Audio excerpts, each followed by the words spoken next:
The following is a production of the Department of Broadcasting at Western Illinois University.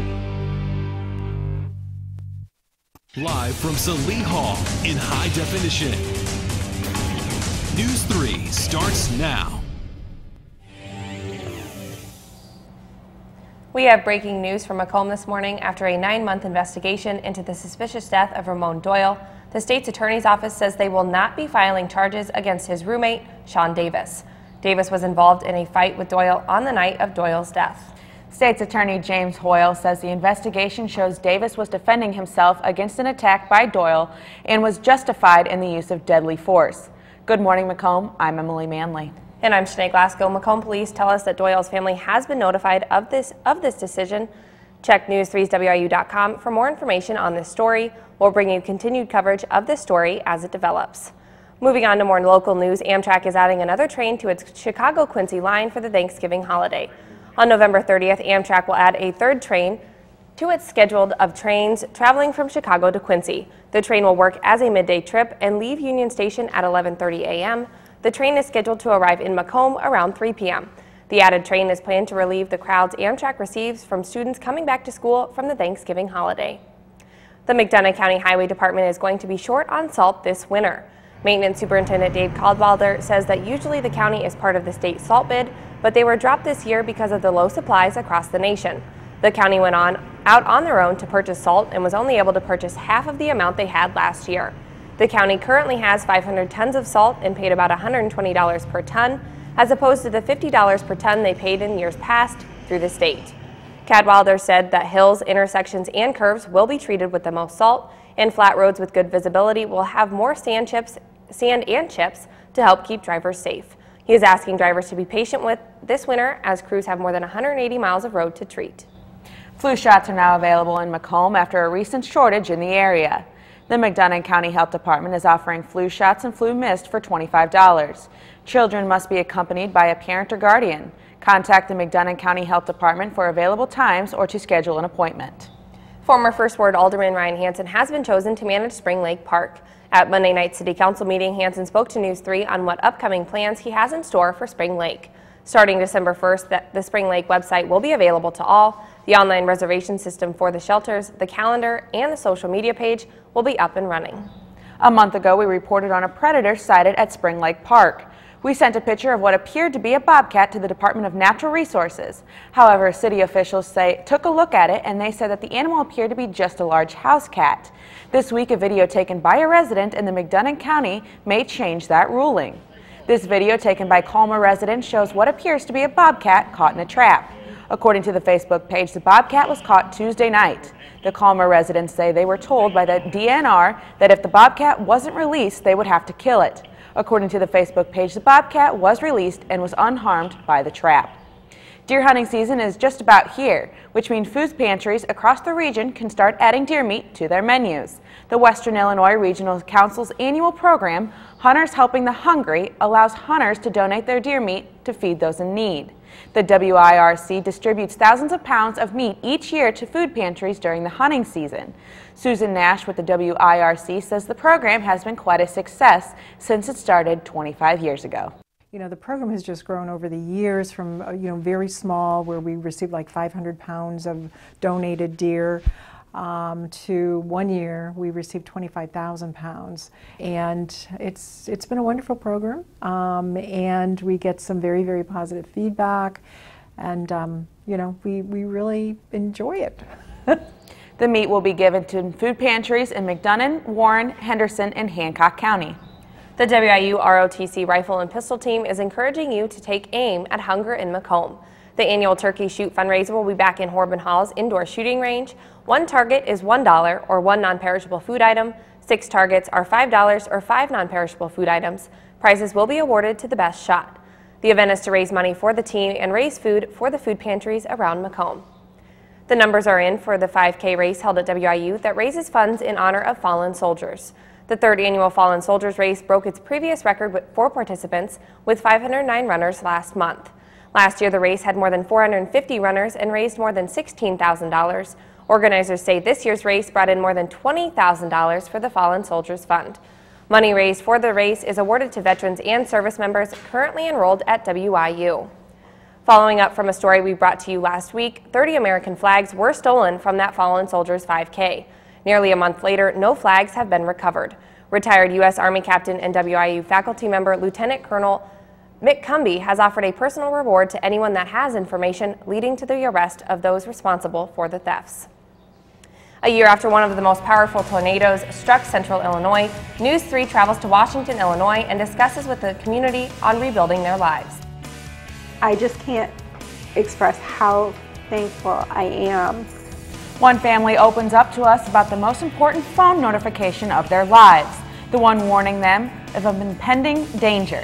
That's coming up next. And despite the sunshine outside, we're pretty cold. Temperatures are only in the upper teens. We do have snow in the forecast for your weekend. We'll have a look at your full forecast in a couple minutes.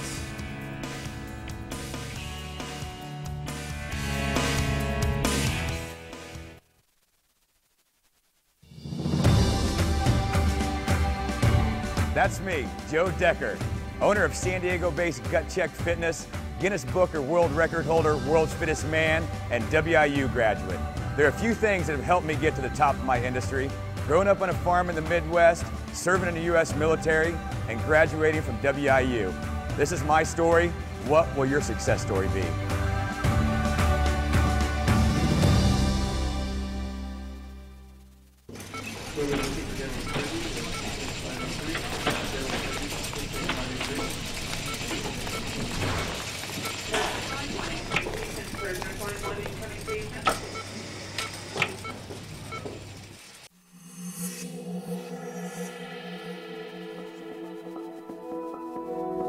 That's me, Chris Levingood, a senior broadcasting major at Western Illinois University.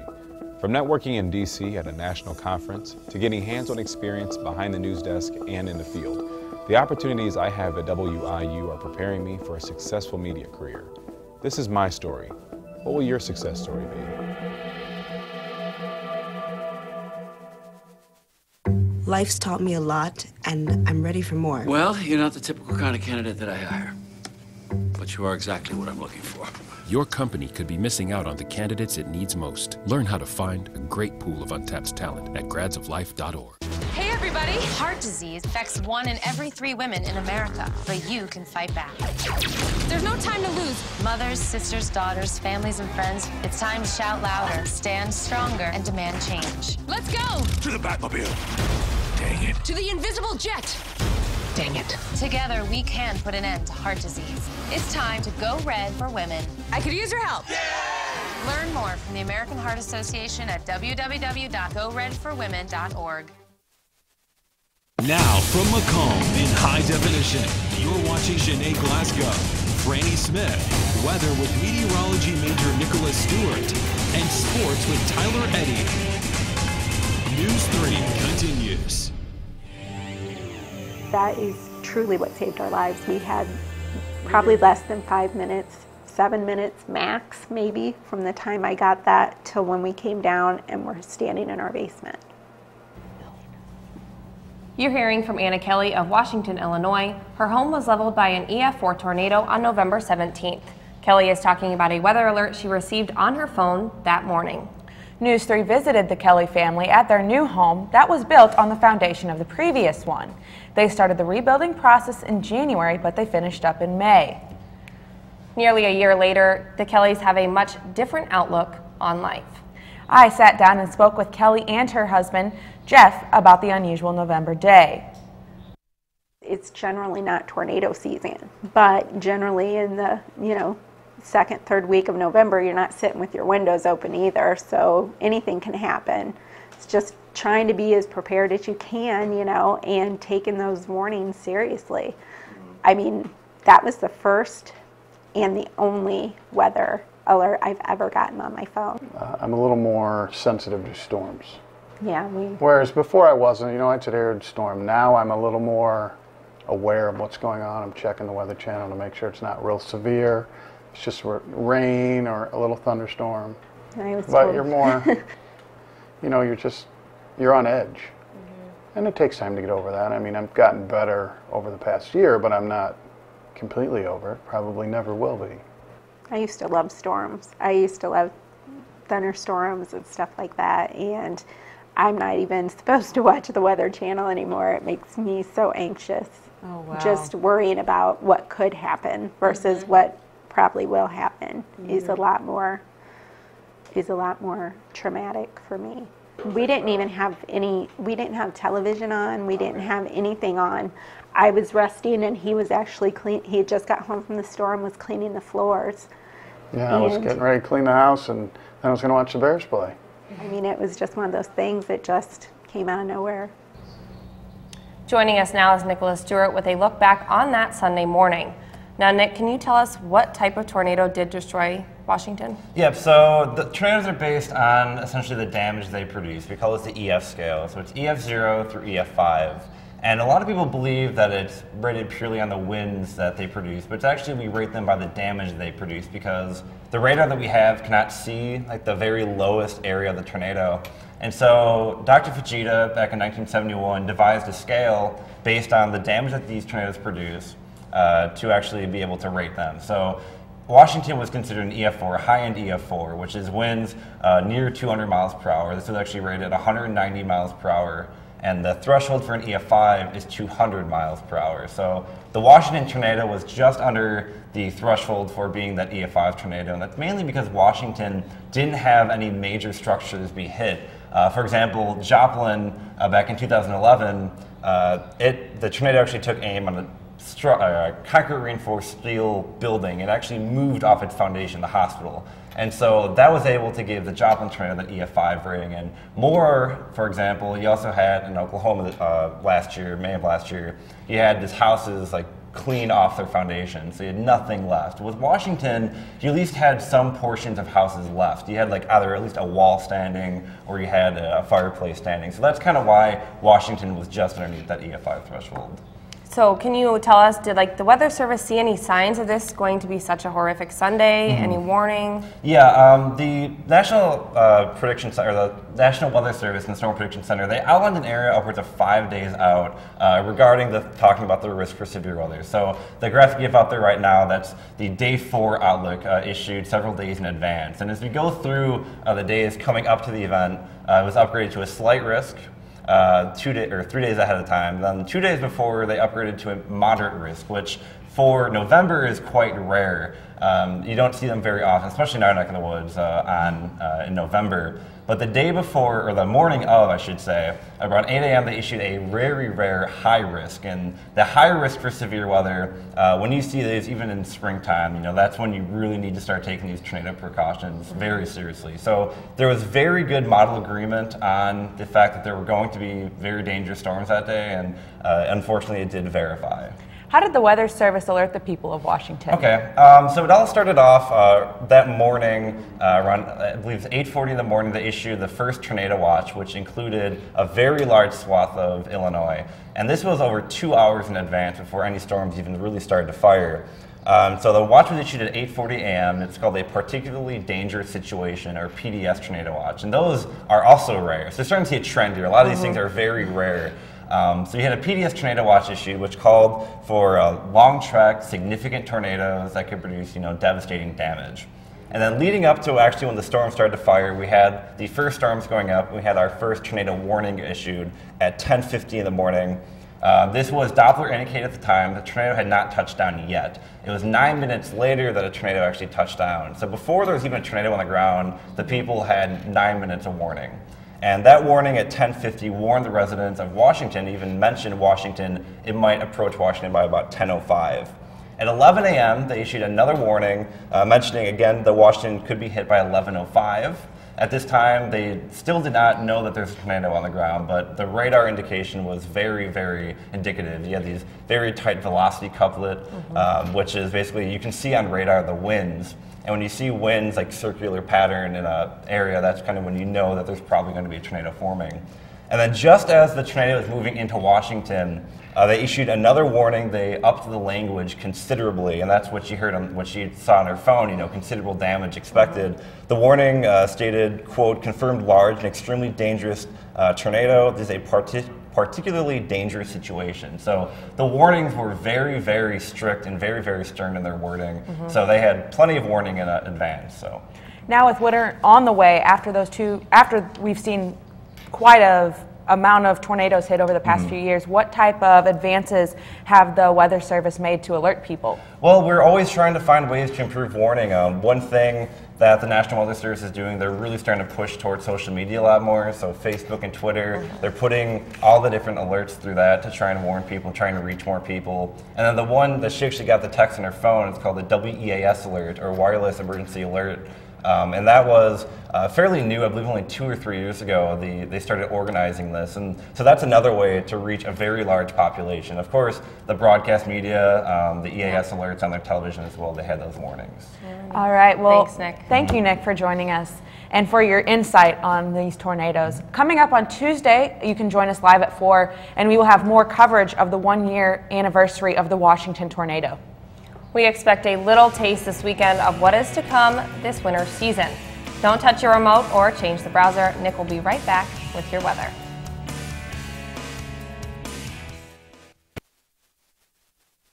Stories, they happen everywhere. At News 3, we go the distance and tell them firsthand. Across the region, the tornado tore through a neighborhood in Washington, Illinois. Across the state. Here at the state capitol in Springfield for the gubernatorial race. Across generations. We have a lot of people that are very dedicated. We're all volunteers. The stories that inform us, the stories that move us, the stories that matter from a fresh perspective. What did you want to be when you grew up? Now, how do you make it happen? Think purple, think success, think Western Illinois University. When the big stories strike, count on award winners to provide you intimate and in-depth coverage. On the air and online, local news, fresh perspective. Thank you, dear. You're very supple. Just like I was at your age. Back then, I was a sex expert. Used to call me the buttered biscuit. I know about birth control, too. So you can ask me anything, baby. Bedsider.org has birth control information and a lot more. And it's... Have you had sex in this car yet?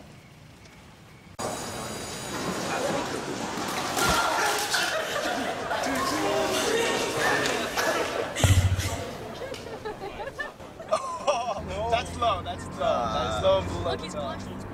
Seriously.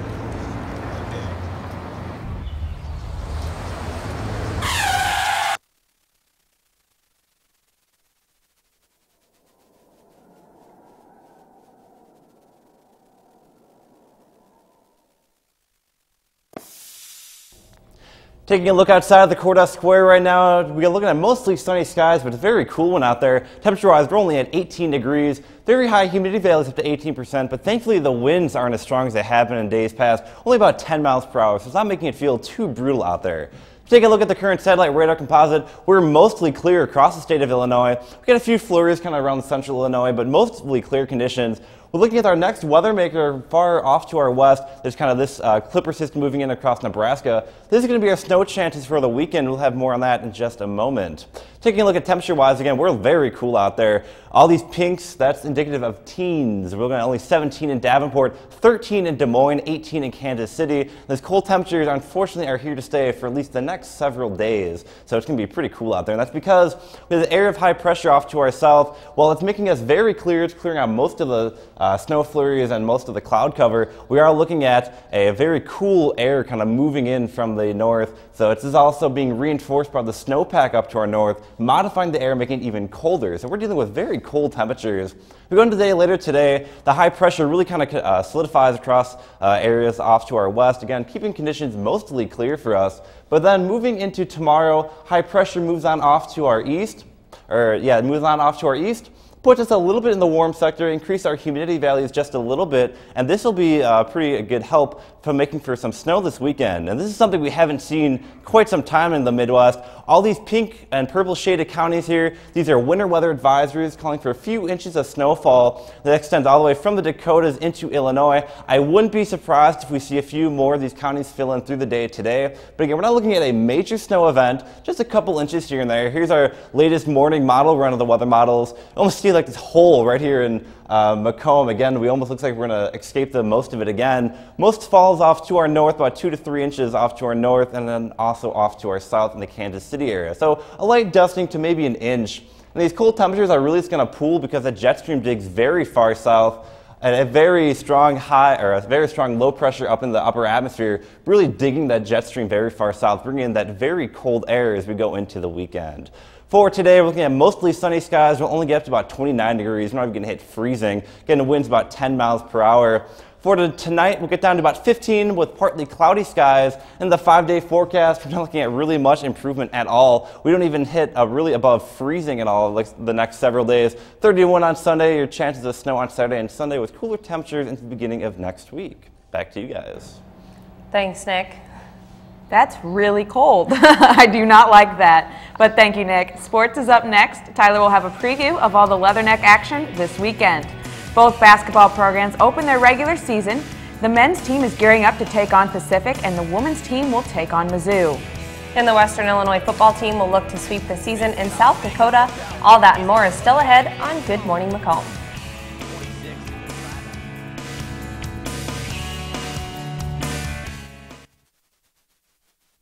My name is Patrick Magoon, and I have the privilege of serving as the President and Chief Executive Officer of Ann and Robert H. Lurie Children's Hospital of Chicago. I'm also a very proud alumni of Western Illinois University. It gave me the foundation I needed to build a very successful career. That's my story. What will your success story be?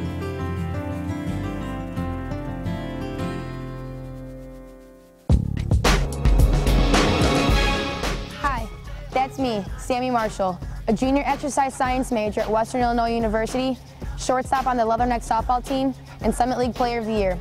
At Western, I take my GPA just as seriously as I take my batting average. My experiences with faculty, my coaching staff, and the community are helping shape my future in exercise science. This is my story. What will your success story be?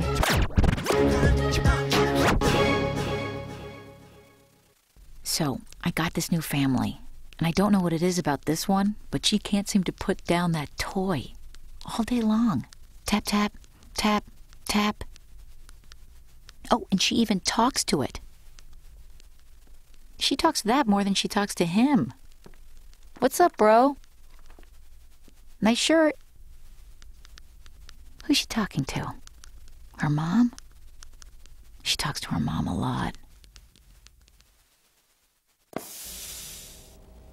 Good morning, Western Illinois. Due to severely cold weather in Denver, the Summit League tournament had to be pushed back a day. The men's soccer team was supposed to be in action yesterday, but they will now play Oral Roberts University today at noon Central Time. Meanwhile, 2 members of the soccer team have received Player of the Year honors for their performances on the field this season. Seniors Charlie Bales and Eves Dietrich have been named Summit League Defensive Player of the Year and Goalkeeper of the Year, respectively.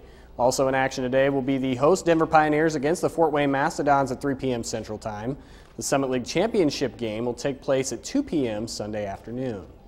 The Western Illinois men's basketball team will tip off their regular season tonight against Pacific right here in Macomb. The team is coming off an 82-48 exhibition win over Cornell College. WIU got off to a hot start with an incredible 32-6 run to start the game. The Leathernecks never fell behind and were led by sophomore Mike McClusack, who tallied up 14 points. As a team, the Leathernecks finished with more rebounds, 3-pointers, and assists. However, statistically, that game doesn't mean anything, and the team will set their sights on Pacific tonight at Western Hall. Tip-off for the game against the Tigers is set for 7 p.m.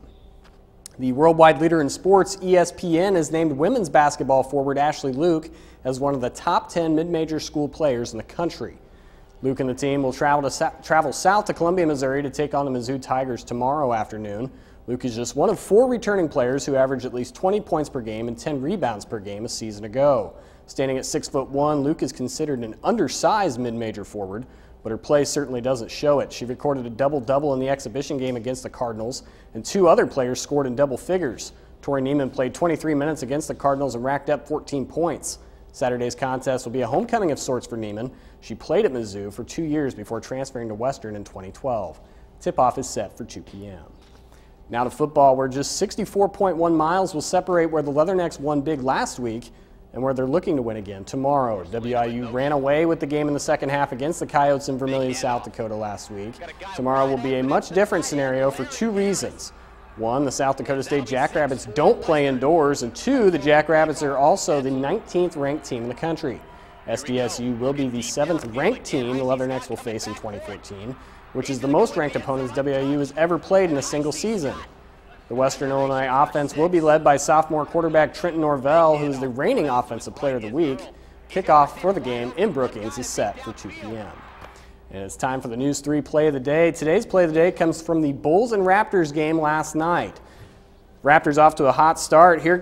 And Grievous, he would take it. He finds Grievous Vasquez, who finds James Johnson for the nasty slam dunk.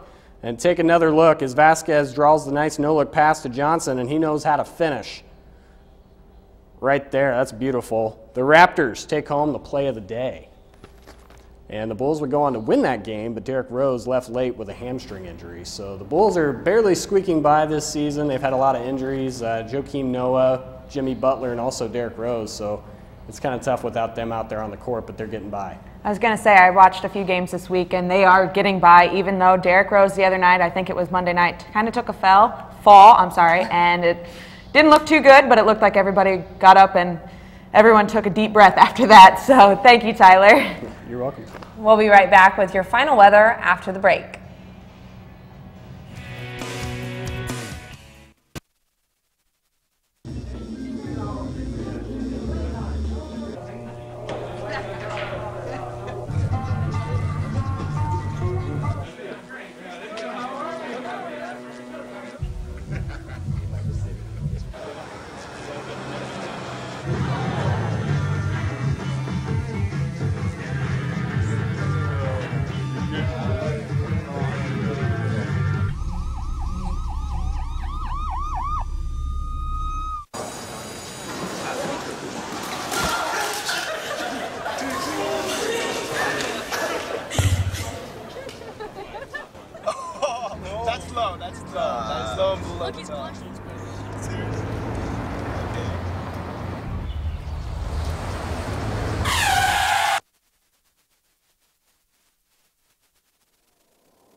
Really?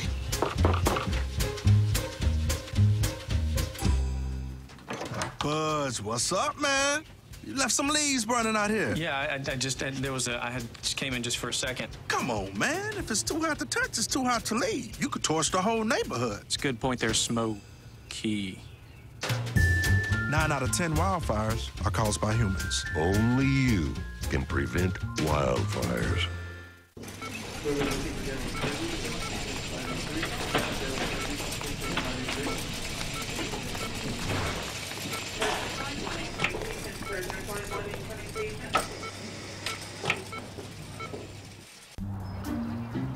Don't worry, 74 people were picked before me in the NFL draft. To fight childhood obesity, United Way and the NFL are helping kids play more. To donate or volunteer, go to unitedway.org/play60. Now I get it. Yeah, despite the sunny skies, we're going to look at temperatures only getting up to about 29 degrees today. West winds about 5 to 10 miles per hour. Tonight's going to be another cold one, only 15 degrees, partly cloudy skies. West winds about 5 miles per hour. Again, the 5-day forecast, the only day above freezing is tomorrow, but that's when we get our snow chances. About an inch of snow, maybe just a little bit more into Sunday as well. But temperatures really cool off for the start of the work week on Monday, only 23 degrees as a high. So So it's going to be very, very brutal for the next several days. Nick, I don't know what I need to do, if there's a little box that I can put my opinion in or something, but I'm not liking this at all. If we had the option to vote this weather out, I would gladly agree with you. So. Well, let me know when you get one of those. I don't like the cold, but I do like the snow. Sometimes it's pretty. Yes, the snow, I can deal with the snow right off the bat, but I don't like it after a prolonged effect. So. Well, thanks, Nick. That'll do it for us this morning. For Nicholas Stewart, I'm Shanae Glasgow. And for Tyler Eddy, I'm Emily Manley. We're going to stay on top of your news over the weekend and bring you the latest updates Tuesday, live at 4. Until then, we're always online and on social media. Have a good morning, Macomb.